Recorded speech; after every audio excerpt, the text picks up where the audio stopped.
Você com certeza já leu ou viu em algum lugar que o Piccolo é negro, seja em algum meme ou qualquer outra coisa na internet. Isso não é exclusivo dele, existem outros personagens que também podem ser interpretados e lidos como personagens negros. Pois bem, para muita gente esse não é um fato inerente ou dependente.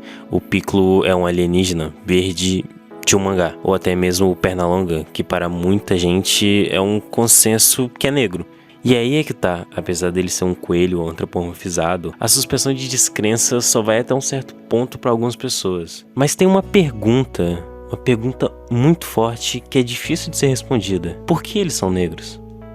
Não tem uma resposta. Na verdade tem, ela tende a ser como se fosse uma sinestesia de desenho e raça. Por exemplo, o filme do Pateta com o filho dele, o Pateta e o Max, em 2017 foi publicada uma matéria dizendo que Pateta, o filme, era um clássico negro millennial. O fato do Pateta ser um pai solteiro é uma das evidências, por exemplo, e outras características que o artigo mostra. E foi procurando na internet que eu vi que isso é praticamente um submundo, uma subcultura de personagens que não são claramente negros, mas que existe um consenso geral entre pessoas pretas, negras, que elas são personagens negros. Piccolo de Dragon Ball, Sandy do Bob Esponja, o Pernalonga, a Dory, o Oscar e o Optimus Prime. Sim, o Optimus Prime. Para deixar isso bem mais claro do porquê essa sinestesia é bem forte, eu vou citar uma fala do comediante Jaboukie Young White. Para Jaboukie, a história do Piccolo era muito negra. Seu planeta natal foi destruído por colonizadores. Ele sempre se sentia deslocado na Terra e sempre estava fazendo o trabalho emocional por pouca recompensa. Personagens que as pessoas tendem a enxergar como negros compartilham características tradicionais negras.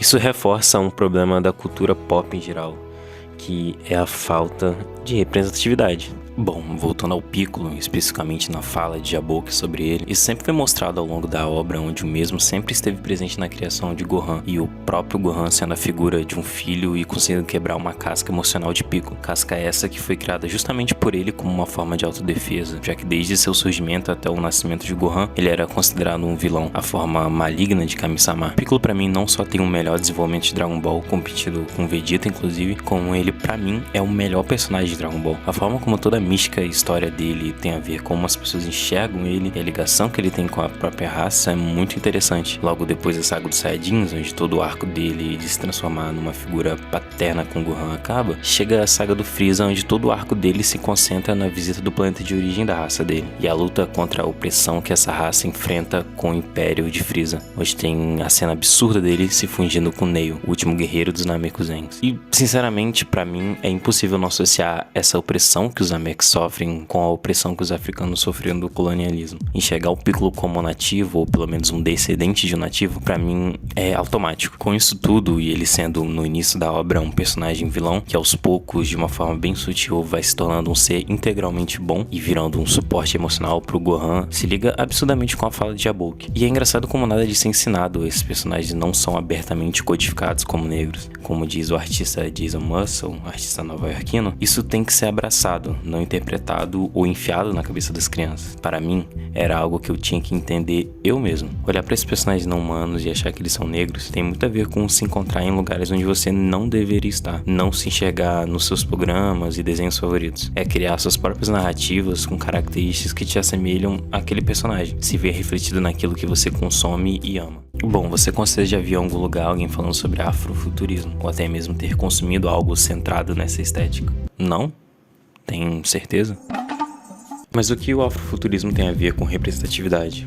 Absolutamente tudo. Em um mundo onde a cultura pop em geral é regida de uma visão eurocêntrica, o afrofuturismo surge para ser uma relação da visão afrocêntrica com a ficção científica. Criar obras em um mundo onde a história negra não é marcada pela opressão do colonialismo e suas consequências. De alguma forma, eu sinto que esse movimento hoje está absurdamente forte. A nova geração de artistas nacionais e internacionais bebe muito dessa fonte. Inclusive, uma das obras que eu mais gosto, que claramente se inspira nessa estética, é do Travis Scott, especificamente no álbum Astroworld. A instrumentação que ele usa é muito muito espacial, os assuntos abordados, desde gentrificação e como ele se enxerga no meio de toda essa indústria da arte. Eu sinto que as músicas do álbum poderiam ser encaixadas em boa parte dos filmes de ficção científica e viagem espacial. Nos clipes você pode visualizar asteroides, estrelas e planetas. De uma forma genial, a nova geração de artistas negros estão expandindo a estética afrofuturista. Travis Scott, Kendrick Lamar, Denzel Curry e até mesmo os da velha escola como a Beyoncé, no seu absurdo álbum Black Skin. É uma nova forma de enxergar a cultura negra no espaço da arte, deixar um pouco de lado toda opressão e violência, porém nunca esquecer, e criar um universo, um espaço para refletir sobre as próprias experiências e pensar num futuro que bata de frente com uma estrutura racista. Mas o afrofuturismo não existe só como uma forma de representatividade a conta-gotas na cultura pop, simplesmente um personagem para cumprir cota em um elenco. Ele é a nossa estrutura, nosso universo, uma forma de pensar uma experiência sem o racismo como elemento ameaçador na vida dos negros, uma forma de fugir do visual realista que é sempre usado quando se conta a vida de comunidades negras. E quando se fala de contar histórias sobre comunidades negras de uma forma não realista, nós precisamos falar do Barry Jenkins, diretor de Moonlight, que estabeleceu que não queria criar um visual realista por longa. As cores, o contraste de Moonlight estabelece uma sensação onírica, ajudou a criar uma atmosfera que te enche os olhos. Moonlight quer mostrar a vida das comunidades afro-americanas sobre uma luz diferente, uma luz criada por negros que contam histórias sobre eles mesmos. Em comparação com séculos passados, onde a comunidade negra tinha que catar migalhas de poucas representações e se apegar a características não tão claras ou subjetivas, hoje se cria um espaço completamente favorável à criação de algo que crianças, pré-adolescentes ou adolescentes possam enxergar, e não só se enxergar, como se imaginar participando daquele mundo sem sofrer do peso do racismo estrutural. Conseguimos nos enxergar em uma ficção científica, em um anime, em um livro, em um quadrinho e até mesmo nas criações dos mesmos, criando nossas próprias histórias.